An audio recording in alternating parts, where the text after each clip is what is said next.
Pernah nggak sih kamu bertanya-tanya, kopi yang kamu nikmati setiap pagi, yang jadi teman setia saat kerja, atau sekadar bersantai, sebenarnya datang dari mana? Ya, kita semua tahu asalnya dari biji. Tapi, bagaimana persisnya biji kecil itu bisa berubah jadi minuman nikmat yang membuat kita lebih bersemangat dan produktif sepanjang hari? Ternyata, perjalanan secangkir kopi itu jauh lebih panjang, rumit, dan menakjubkan dari yang kita kira. Ini adalah kisah perjalanan panjang dari biji hingga sampai ke cangkirmu. Semuanya berawal dari sebuah biji kecil yang ditanam di daerah dataran tinggi. Biasanya di ketinggian antara 1000 hingga 2000 meter di atas permukaan laut. Kondisi iklim dan ketinggian ini sangat ideal untuk pertumbuhan kopi berkualitas. Negara-negara penghasil kopi terbesar di dunia, mungkin kamu sudah bisa menebak.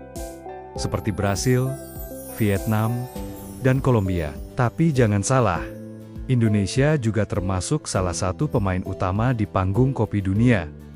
Loh, namun, tidak semua biji kopi diciptakan sama. Secara umum, ada dua jenis utama yang mendominasi pasar. Arabica dan Robusta. Arabica, yang sering dianggap lebih premium, dikenal dengan rasanya yang lebih halus, kompleks, dan memiliki tingkat keasaman yang menyegarkan. Sementara itu, Robusta, sesuai namanya, punya karakter yang lebih kuat, rasa yang lebih pahit, dan kandungan kafein yang jauh lebih tinggi. Setelah ditanam, pohon kopi membutuhkan waktu sekitar 3-4 tahun untuk mulai berbuah.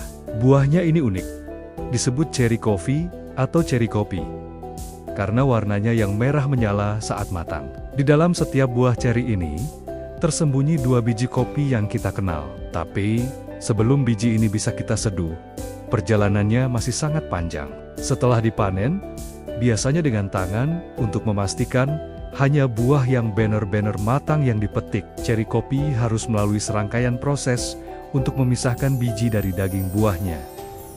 Ada beberapa metode, seperti proses kering atau proses basah. Pada proses kering, cherry kopi dijemur langsung di bawah sinar matahari. Sedangkan pada proses basah, daging buahnya dikupas terlebih dahulu, lalu bijinya direndam dalam air untuk proses fermentasi. Fermentasi ini penting untuk menghilangkan lapisan lendir yang menempel pada biji, dan juga membantu mengembangkan profil rasa yang unik. Setelah itu, biji kopi yang masih terbungkus kulit ari ini dijemur hingga mencapai tingkat kekeringan yang ideal. Proses ini bisa memakan waktu berhari-hari, bahkan berminggu-minggu. Hasil akhirnya adalah apa yang disebut green beans, atau biji kopi mentah.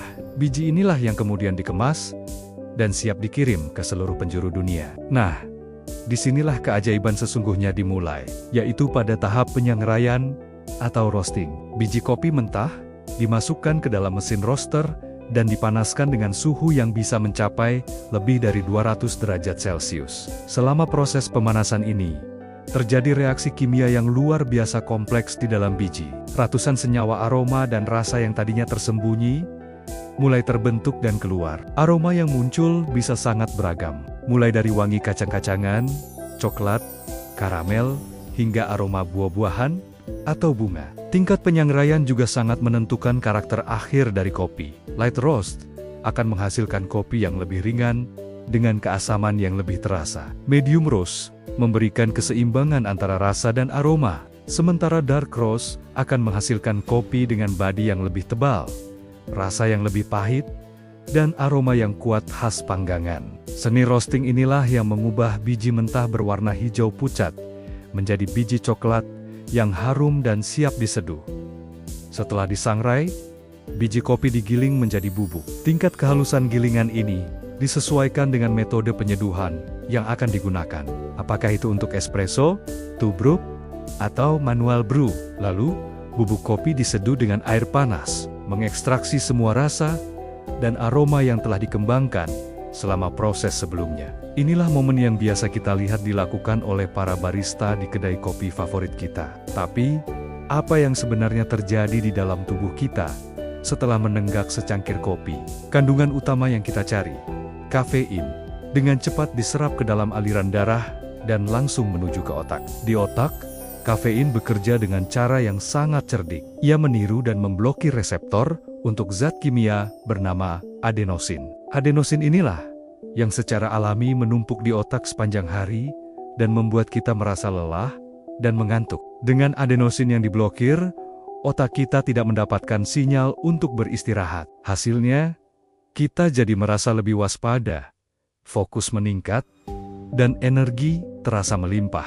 Itulah sebabnya, kopi jadi andalan banyak orang untuk memulai hari atau melawan kantuk di siang hari. Tapi, karena efek ini jugalah, minum kopi terlalu sore atau malam bisa membuat kita sulit tidur. Lebih dari sekadar minuman peningkat energi, kopi telah menjelma menjadi bagian tak terpisahkan dari budaya manusia selama lebih dari 1000 tahun.